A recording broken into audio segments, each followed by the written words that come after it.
Olá pessoal, essa é uma apresentação da disciplina Rede de Computadores ministrada pela professora Cadna e apresentada por mim, Tiago Cavalcante, e minha dupla Gabriel Félix. O tema é roteamento broadcast, baseado na seção 4.7, subseção 4.7.1 do livro Rede de Computadores de Kuroz e Ross.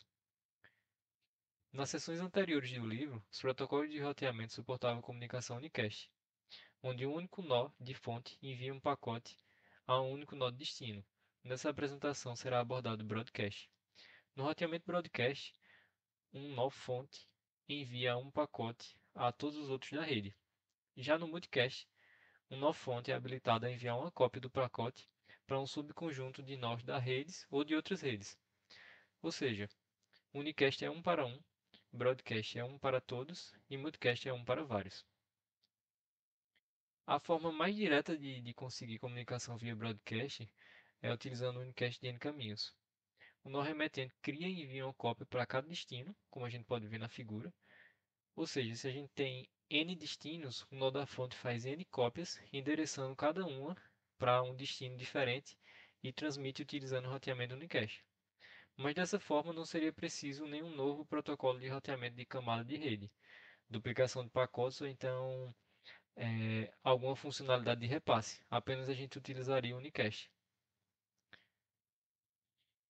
Só que seria ineficiente, porque caso o nó da fonte possua apenas um enlace para se conectar ao restante da rede, então N cópias do pacote iam transitar por esse único enlace. Dessa forma, é fácil perceber que seria mais eficiente transmitir apenas uma cópia até o primeiro salto, e o próximo nó, no caso, faz com que ele produz e transmita as cópias necessárias. Ou seja, os próprios nós da rede iam duplicar as cópias de um pacote. A gente pode ver nessa figura B que apenas uma cópia vai transitar no enlace R1 R2, aí ela é duplicada e propagada em R2 R3 e R2 R4, diferentemente da figura A, que vai duplicar na fonte, né? Outra desvantagem, além da ineficiência, é que seria necessário conhecer todos os destinatários. Isso exige mecanismos de protocolos adicionais, aumentando a complexidade do que deveria ser simples.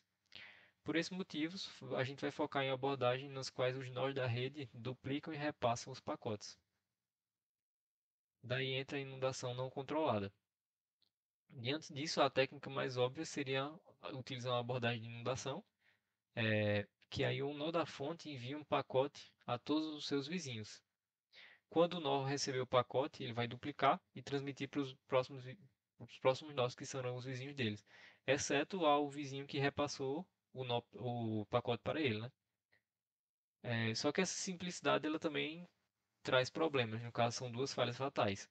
A primeira é que se o grafo houver ciclo, então uma ou mais cópias de cada pacote vão permanecer em ciclo indefinidamente. Como exemplo, na figura, o R2 vai inundar R3, o R3 inunda R4 e o R4 inunda R2, que inunda R3 novamente. E aí já gerou um ciclo. E enquanto isso, quando o R2 também envia para os próximos vizinhos, ele vai encaminhar para o R4, né? Enquanto ele encaminha para R2, aliás, para R3, ele envia para R4 também. E o R4 vai inundar R3 e assim por diante, né? Então, dessa forma, dois pacotes broadcast ficam em um 5 sem fim.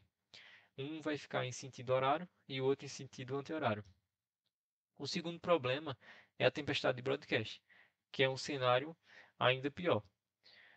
Quando o nó está conectado a mais de outros nós, a mais de dois outros nós, no caso, ele vai criar e repassar várias cópias do pacote broadcast, que também criarão várias cópias de si mesmas, e assim por diante. Assim, ele vai resultar na criação de uma quantidade enorme de pacotes, ao ponto de inutilizar a rede. Então, pessoal, eu me chamo Gabriel Félix e eu vou dar continuação à apresentação do nosso grupo. Vou falar um pouco sobre inundação controlada, tá? Que nada mais seria os nós que não repassam pacotes recebidos e encaminhados um para o outro, tá? Existem duas formas de implementação disso, e que seria a número de sequência de broadcast e o repasse pelo caminho inverso, tá? E eu vou explicar um pouquinho mais sobre o primeiro, que é o número de sequência de broadcast, que nada mais seria quando o nó recebe o pacote broadcast, ele verifica se o pacote está na lista. Se estiver, o pacote é descartado. Caso ele não esteja na lista, o pacote é duplicado e repassado para todos os seus vizinhos, tá? Exceto o nó que acabou de enviar o pacote.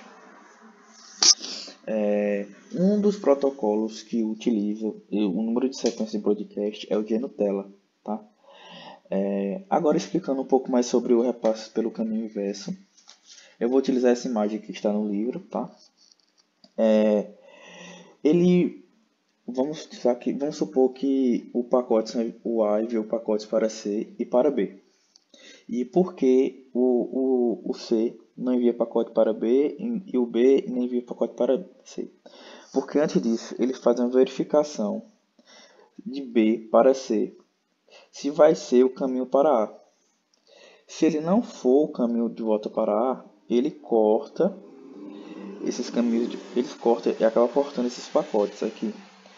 Como vocês podem ver na imagem, ele tem uma barrinha aqui na seta, entre as setas, tá?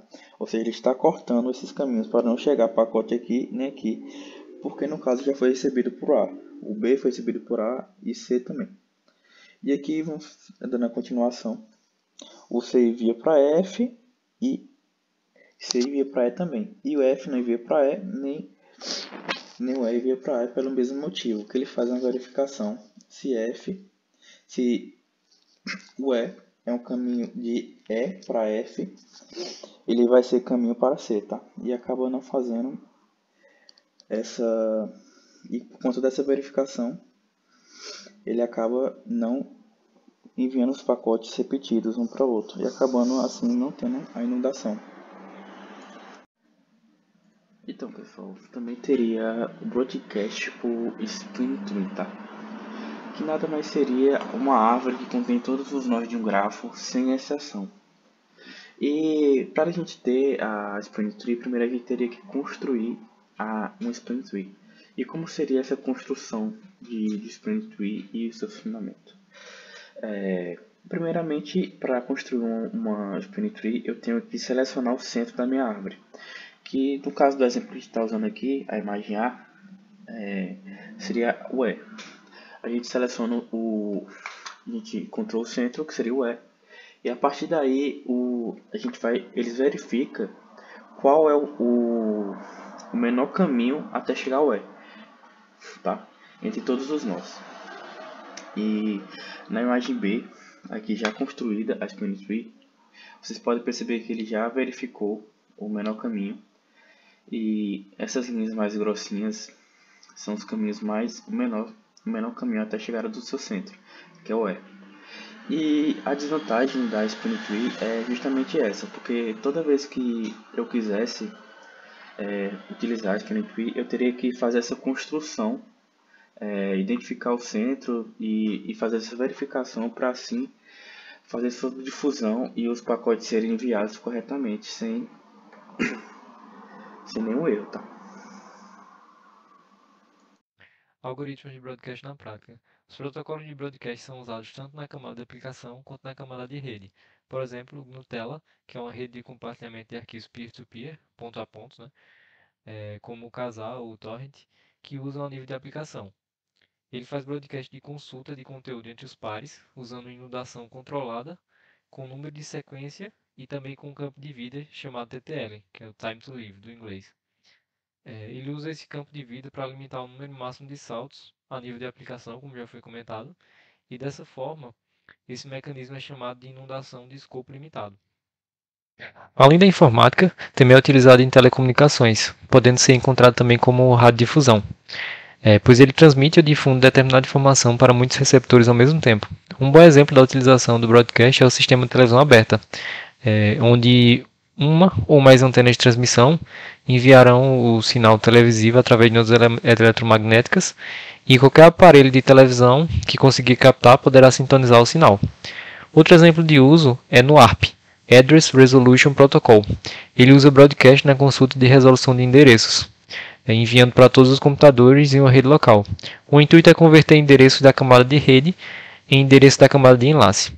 Por fim, nós temos o Hub, que é um equipamento muito comum em domínio de broadcast, só que ele está cada vez mais em desuso, pois ao enviar uma mensagem para todos os endereços de uma vez, ele acaba gerando um grande tráfego na rede, reduzindo o desempenho e aumentando as colisões de pacotes. É isso, pessoal. Agradeço pela atenção e qualquer dúvida pode deixar nos comentários.